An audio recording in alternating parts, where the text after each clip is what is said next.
देखिए, नमस्कार, मैं Kirti Pandey study with ADP class के साथ आपका स्वागत करती हूँ अपने। मैं बिहार पीसी 67 प्री के लिए आपके साथ तैयारी के लिए आपके लिए कुछ नए क्वेश्चंस लेके आई हूँ। तैयारी करते हैं हम और उम्मीद करती हूँ कि आप अपनी तैयारी मेहनत से करेंगे। आइए चलते हैं उन क्वेश्चंस के ऊपर जिनके लिए हमें पढ़ाई की बहुत ज़रूरत है। फर्स्ट क्वेश्चन है हमारे पास, प्राचीन कार्य पिट्यूटरी निम्न में से किससे संबंधित है? तो किससे संबंधित है? ए, दीवारों में अर्धकीमती पत्थर जड़कर फूलों की नक्काशी करना, मीनारों में टेढ़ी मेढ़ी दीवार बनाना, सी, संरचना में मेहराब का इस्तेमाल करना, डी, इमारतों में मार्बल का प्रयोग करना। ई, उपरोक्त में से कोई नहीं, उपरोक्त में से एक से अधिक।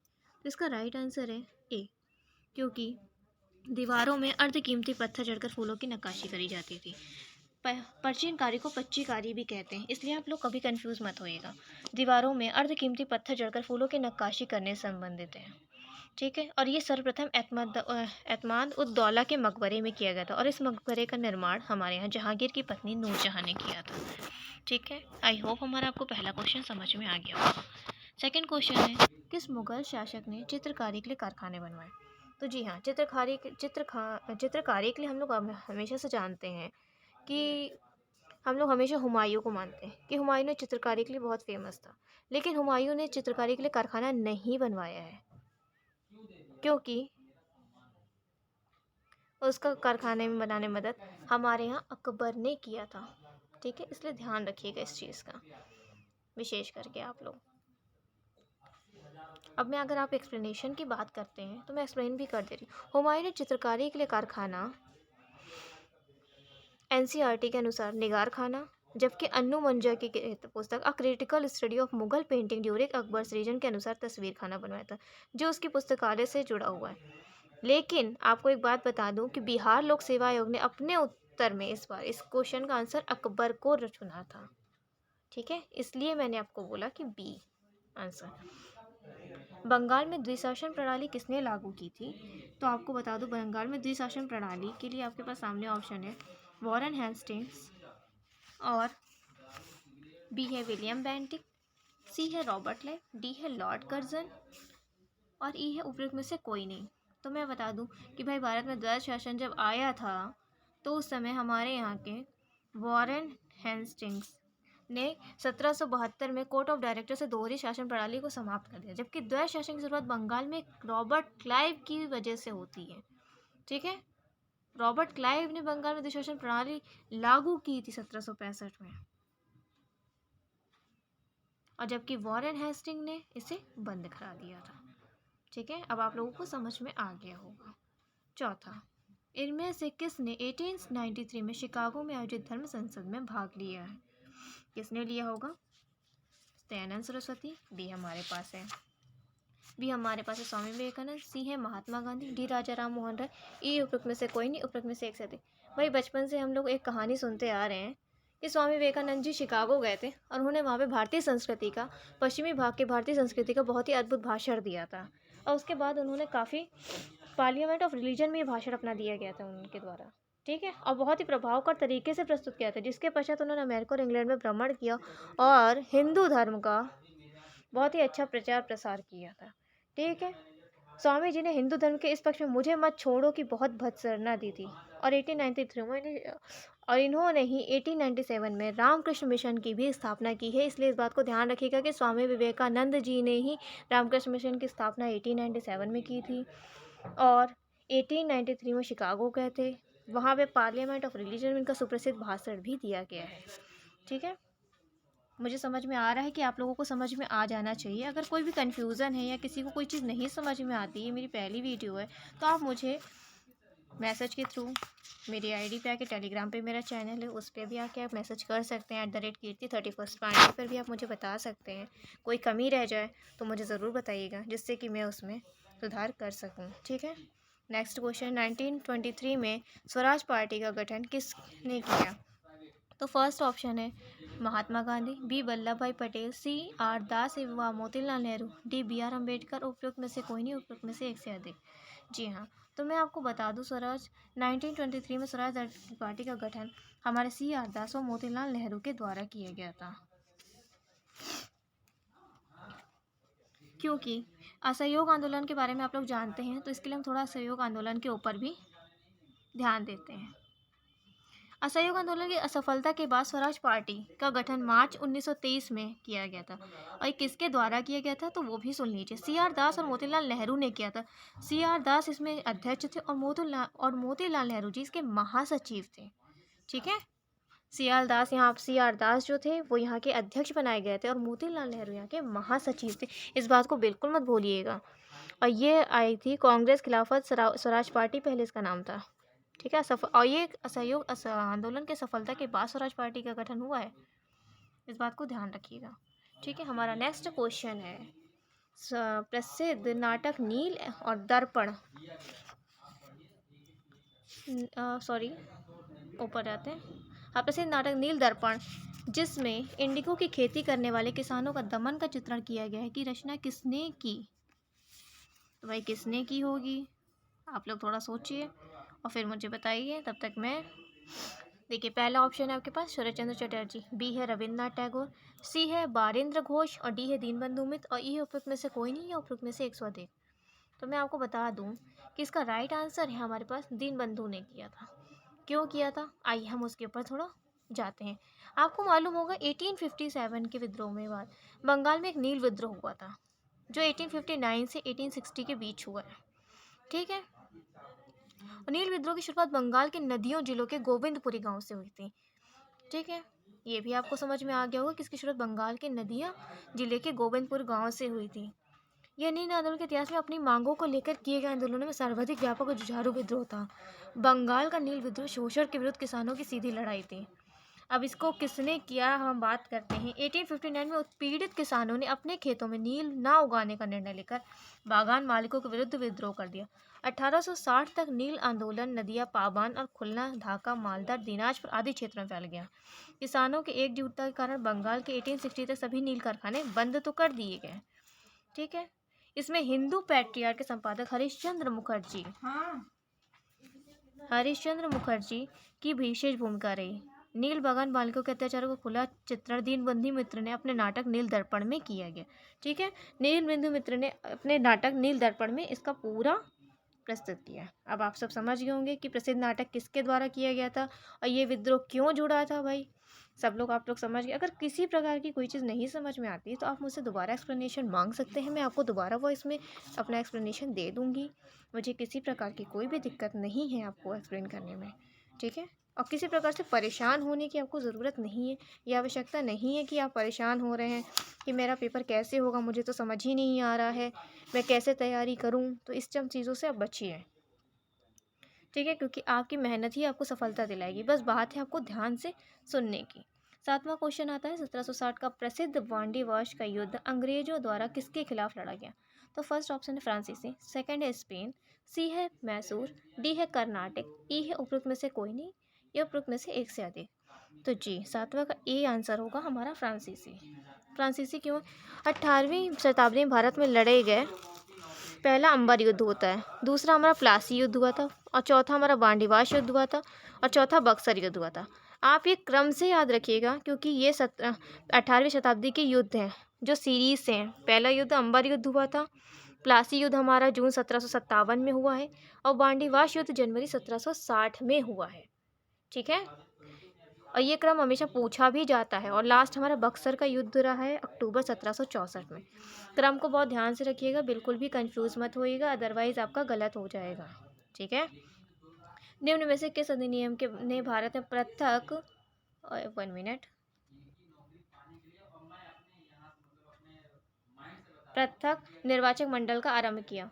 भाई रेगुलेटिंग अधिनियम 1773, चार्टर अधिनियम 1833, पिट्स इंडिया अधिनियम 1784, डी भारतीय परिषद अधिनियम 1909, ये उपरोक्त में से कोई नहीं। तो भाई आप लोग थोड़ा देर गैस करिए, फिर मैं आपको आपका राइट आंसर लेके आती हूँ। ठीक है,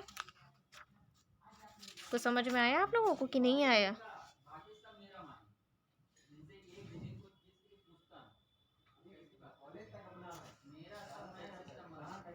तो इसका राइट आंसर है डी भारतीय परिषद अधिनियम 1909। कारण क्या है ये जान लेना ज़्यादा ज़रूरी है। ठीक है,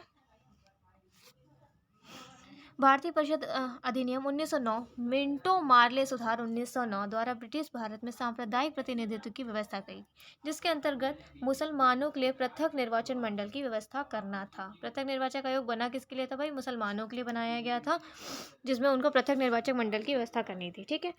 9 है, 1831 में बुद्धो भगत के नेतृत्व में कोल विद्रोह किस क्षेत्र में हुआ? किस क्षेत्र में हुआ होगा, बता सकते हैं कोई? आपके सामने ऑप्शंस है भाई, आप लोग भी कुछ सोचिए। भाई आप लोग भी पढ़ाई कर रहे हैं या नहीं, ये भी तो हमें पता होना चाहिए ना। तो परेशान मत होइए, मैं बताती हूँ आपको। पहला है कच्छ, दूसरा है सिंह भूमि, तीसरा है पश्चिमी घाट, डी है सतारा और ये उपयुक्त में से कोई नहीं। तो मैं आपको बताती हूँ, इसका राइट आंसर है सिंह भूमि। जी हाँ, 1831 में बुद्धो भगत के नेतृत्व में कोल विद्रोह छोटा नागपुर क्षेत्र के सिंह भूम, प्लामू, हजारीबाग तथा मानभूम क्षेत्रों में हुआ था।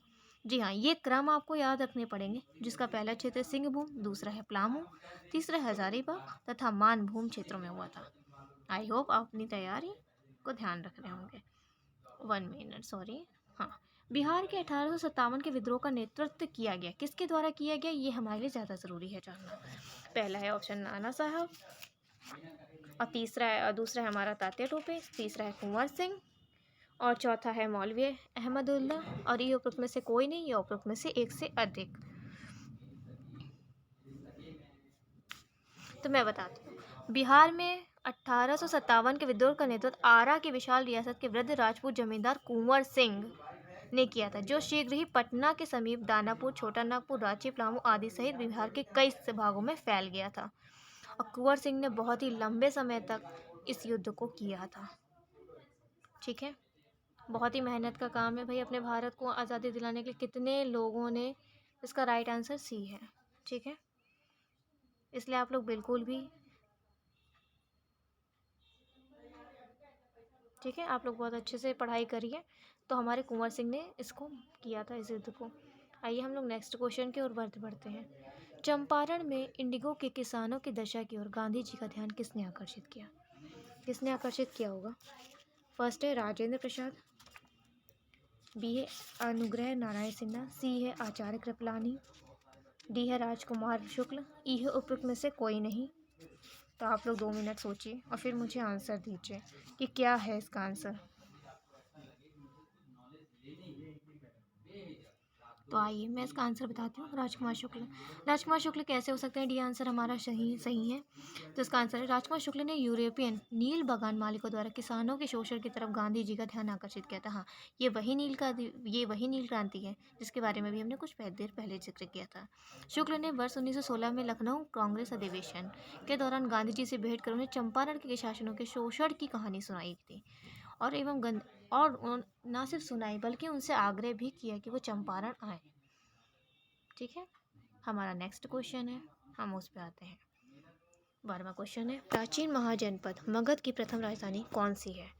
कौन सी है भाई? आपके सामने ऑप्शंस है, तो ज़रा आप लोग भी सोचिए, आप लोग भी मेहनत करिए ताकि पता लगे, वरना आप कहेंगे कि मैम तो हमें टाइम ही नहीं दे रही, हम कैसे आगे बढ़ें।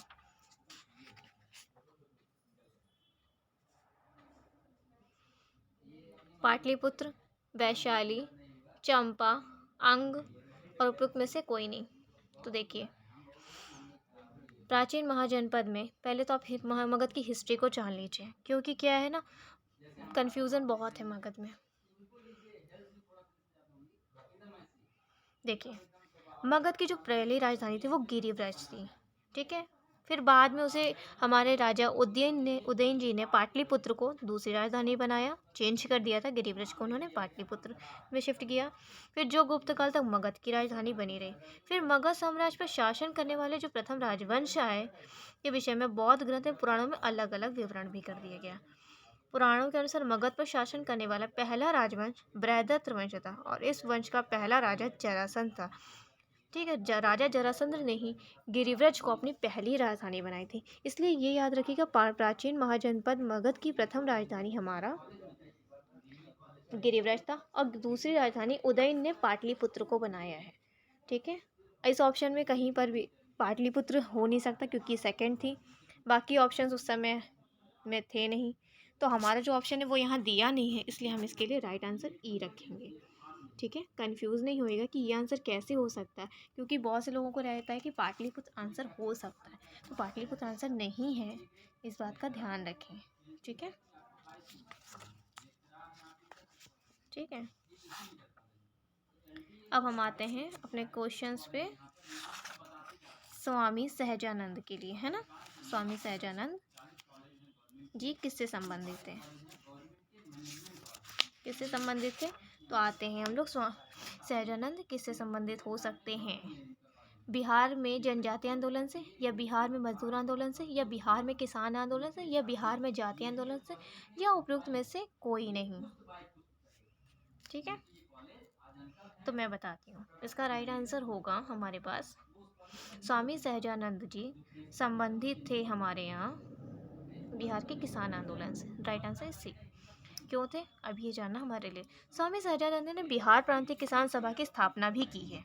ठीक है, और वे अखिल भारतीय किसान सभा के प्रमुख नेता भी थे। उनका संबंध बिहार के किसान आंदोलन से था। ठीक है, अब जाहिर सी बात है, जब वो बिहार के प्रांतीय किसानों के लिए लगातार संघर्ष कर रहे हैं, उनकी सभा के प्रमुख नेता भी है, तो वो बिहार के ही किसान आंदोलन से था।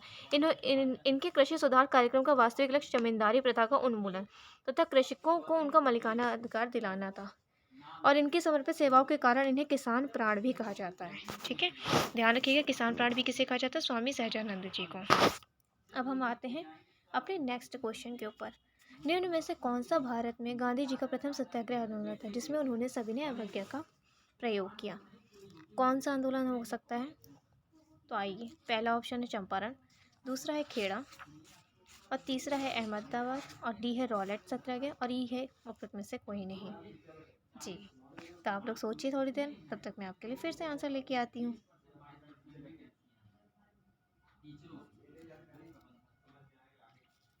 तो इसका राइट आंसर है चंपारण। क्यों है, वही चंपारण आंदोलन 1917 में भारत में गांधी जी का प्रथम सत्याग्रह आंदोलन था जिसमें उन्होंने सविनय अवज्ञा का प्रयोग किया था। जी हाँ, सविनय अवज्ञा का प्रयोग हमारे यहाँ 1917 में चंपारण आंदोलन में अपने गांधी जी के द्वारा किया गया है। देखिए, जिन बच्चों को थोड़ा सा भी कन्फ्यूज़न लग रहा है या मेरी चीज़ें समझ में नहीं आती हैं, तो प्लीज़ मुझे बता दीजिएगा, क्योंकि जिससे मैं उसमें सुधार कर सकूँ। ठीक है, और आप तक मेरी वॉइस आनी चाहिए। अगर कोई भी कमी है तो भी आप मुझे बताइए, तो मैं आपके लिए और बेनिफिशियल, और जो भी वीडियो देख रहे हैं उनके लिए है कि भाई बहुत ध्यान से वीडियोस देखें, क्योंकि आपकी ही स्टडी की मैं बात कर रही हूँ यहाँ पर लगातार। ठीक है, आते हैं हम नेक्स्ट क्वेश्चन के लिए। निम्न में से किस हड़प्पन नगर में जुते हुए खेतों के निशान मिले हैं। ये हड़प्पा सभ्यता की बात हो रही है यहाँ पर। जिन्होंने भी हड़प्पा सभ्यता को ध्यान से पढ़ा होगा उनके लिए फर्स्ट ऑप्शन है कालीबंगा, दूसरा है धौलीवीरा, सी है मोहनजोदड़ो, और डी है लोथल, और ये उपयुक्त में से कोई नहीं। तो इसका राइट आंसर है हमारे पास कालीबंगन। जी, कालीबंगन क्यों है, अब आइए वो जानते हैं। हमारे हड़प्पा सभ्यता के स्थलों में खंपात की खाड़ी के निकट स्थित लोथल से गोदीबोड़ा के साक्ष्य मिले। राजस्थान के हनुमानगढ़ जिले में घग्गर नदी के किनारे स्थित कालीबंगा से जुते हुए खेत के साक्ष्य मिले। भाई, कालीबंगा कहीं और नहीं, ये हमारे राजस्थान के हनुमानगढ़ जिले में ही स्थित है, घग्गर नदी के किनारे। ठीक है, गुजरात के धौलीवीरा से हड़प्पा लिपि के बड़े आकार के 10 चिन्हों वाला एक शिलालेख मिला है, तो इसलिए हमारे धौलीवीरा से तो ये मिला नहीं है जुड़ते हुए खेत का। ठीक है, अब हम आते हैं दूसरी चीज़ के ऊपर, और हरियाणा के फतेहाबाद जिले में स्थित बनावली, जो इसमें ऑप्शन दिया था, बनावली से पकी मिट्टी की बनी हुई हल्की आकृति मिली। देखिए, मैंने आपको हड़प्पा की सभी चीज़ें इसलिए बताई हैं जिससे कि आपके बाकी चीज़ों की भी चीज़ें तैयार हो सकें। कभी अदरवाइज़ अगर इसमें कभी कुछ और पूछ लिया तो आप कंफ्यूज ना होइएगा। ठीक है, अगर आपको नहीं समझ में आया तो मैं एक बार और एक्सप्लेनेशन कर दूँगी, लेकिन पूछिएगा ज़रूर। ठीक है, हम नेक्स्ट क्वेश्चन के आगे बढ़ते हैं। त्रिरत्न या तीन रत्न जैसे सटीक ज्ञान, सच्ची आस्था, सटीक क्रिया निम्न में से किससे संबंधित है, किससे संबंधित है। फर्स्ट ऑप्शन है बौद्ध धर्म, बी है हिंदू धर्म, सी है जैन धर्म, डी है ईसाई धर्म, और ये उपयुक्त में से कोई नहीं, उपयुक्त में से एक से अधिक। तो बताइए क्या हो सकता है।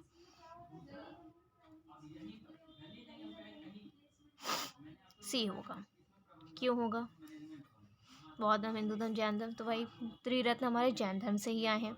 जैन धर्म में मोक्ष के लिए 3 साधन बताए गए थे, है ना, 3 रत्न, जिसमें सम्यक धारण, सम्यक चित्त एवं सम्यक ज्ञान, इन तीनों को जैन धर्म में त्रिरत्न की संज्ञा दी गई है। त्रिरत्न कहीं और से नहीं आया, यहीं से आया है। ठीक है, इस बात को ध्यान रखिएगा, सम्यक धारण, सम्यक चित्त एवं सम्यक ज्ञान ये 3 साधन त्रिरत्न है। भाई अगर कहीं बौद्ध धर्म की बात होती है तो वहाँ त्रिपिटक यूज़ करते हैं, ठीक है। और यहाँ पे त्रिरत्न की बात हो रही है। त्रिपिटक और त्रिरत्न दोनों ही एक अलग अलग चीज़ें हैं, ठीक है। जैसे त्रिपिटक कौन कौन से हैं? विनय पिटक, सूत पिटक, अधम पिटक, ये हमारे बौद्ध धर्म का है। और जैन धर्म में त्रिरत्न है हमारा सम्यक धर्म, सम्यक चरित्र, सम्यक ज्ञान। कंफ्यूज नहीं होना है बिल्कुल भी। इस बार हमें बिहार पीसीएस में 67 को प्री को क्लियर ही करना है, ठीक है। नेक्स्ट क्वेश्चन आते हैं हम। इनमें से किस शासक ने चतुर्थ बौद्ध संगीति कश्मीर में आयोजित करी है? किसने करी है भाई? थोड़े सोचिए, मैं तो हर क्वेश्चन का आंसर दे ही दूंगी। आप लोग क्या करेंगे? हर क्वेश्चन का आंसर अगर मुझसे ले लेंगे, कोई बात नहीं, मैं फिर भी आंसर दे दूंगी, क्योंकि मेरा तो काम ही है देना बच्चों के लिए। फर्स्ट है अशोक, दूसरा अजातशत्रु, सी है कनिष्क, डी है कालाशोक, ई है उपरोक्त में से कोई नहीं। तो मैं बता दूं, बौद्ध धर्म की जो चतुर्थ बौद्ध संगीति हुई है वो की है कनिष्क के द्वारा। कनिष्क के द्वारा क्यों की जाती है? क्योंकि इसके चारों आपको समझने होंगे, ठीक है। बौद्ध धर्म की चतुर्थ संगीति कुषाण शासक कनिष्क के राज्यकाल में कश्मीर के कुंडल वन में हुई थी, और ये संगीति कुंडल वन में की गई है। देखिए, जो भी मैं बता रही हूँ उसको बहुत ध्यान से सुनिएगा, जिससे कि आपको आगे मार्क्स अच्छे मिले और सारी चीज़ें आपकी क्लियर हो सकें। इसकी अध्यक्षता जो थी वसुमित्र द्वारा की गई थी, तथा अश्वघोष इसके उपाध्यक्ष बने थे। और इस सभा में महासंघिकों का वर्चस्व था, ठीक है। यहाँ बौद्ध ग्रंथों के कठिन अंशों पर सम्यक विचार किया गया था, तथा प्रत्येक पिटक पर भाष्य लेकर उन्हें विभाष्यास्त्र नामक टीकाओं में संकलित भी किया गया था। और इसी समय में हमारे बौद्ध धर्म में हीनयान तथा महायान नामक दो स्पष्ट संप्रदायों में भी विभक्त हो गया था। भाई तीसरी ही ये चौथी बौद्ध संगति जो कश्मीर में आयोजित हुई थी, इसी में हमारे यहाँ दो संप्रदायों में बांटा गया था, हीनयान और महायान नामक, ठीक है, कनिष्क की संगति में। अब हम आते हैं अपने नेक्स्ट क्वेश्चन पे। निम्न में से किस भारतीय दर्शन ने परमाणु सिद्धांत का प्रतिपादन किया? किसने किया भाई? किसने किया? फर्स्ट है योग, सेकंड है न्याय, सी है सांख्य, डी है वैश्विक, और ये आपको मालूम है प्रश्न में से कोई नहीं। तो यह तो हो नहीं सकता। तो इसका राइट आंसर है हमारे पास वैश्विक। वैश्विक क्यों है? वैश्विक दर्शन के अनुसार सृष्टि का निर्माण अणुशिव है, और इसे महर्षि कणद इस दर्शन के प्रवर्तक थे, ठीक है। भारतीय दर्शन के प्रवर्तक हमारे यहाँ महर्षि कणाद थे, और वैश्विक दर्शन के अनुसार ही ये चीज़ पता लगी थी हमें। 19 हमारे पास क्वेश्चन है। किस दिल्ली सुल्तान ने रक्त एवं लौह की नीति अपनाई? किसने अपनाई थी? इल्तुतमिश, बलबन, अलाउद्दीन खिलजी और मोहम्मद बिन तुगलक, और लास्ट है इनमें से कोई नहीं। तो इसका राइट आंसर मैं बताऊं कि आप लोग थोड़ी देर गैस करना चाहेंगे? मैं बताती हूँ। बलबन ने अपनाई थी नीति। बलबन के विषय में कहा गया कि उसने रक्त एवं लौह की नीति अपनाई थी। जी हाँ, बलबन के राजस्व सिद्धांत की दो विशेषताएं भी थीं। प्रथम, सुल्तान का पद ईश्वर के द्वारा प्रदत्त होता, और द्वितीय, सुल्तान का निरंकुश होना बहुत आवश्यक है। जी हाँ, उसका मानना था कि सुल्तान पृथ्वी पर ईश्वर की प्रतिनिधि का ही कार्य करता है, और सुल्तान का कार्य करने की प्रेरणा और शक्ति ईश्वर से ही प्राप्त होती है। बिल्कुल सही बात है। एक राजा जो अपने प्रजा का ख्याल रखता तो एक ईश्वर की भांति ही रखता है ना, जैसे ईश्वर अपने बच्चों का रखता है। उसका मानना था ये पहला। और अरे, और सेकंड है हमारे पास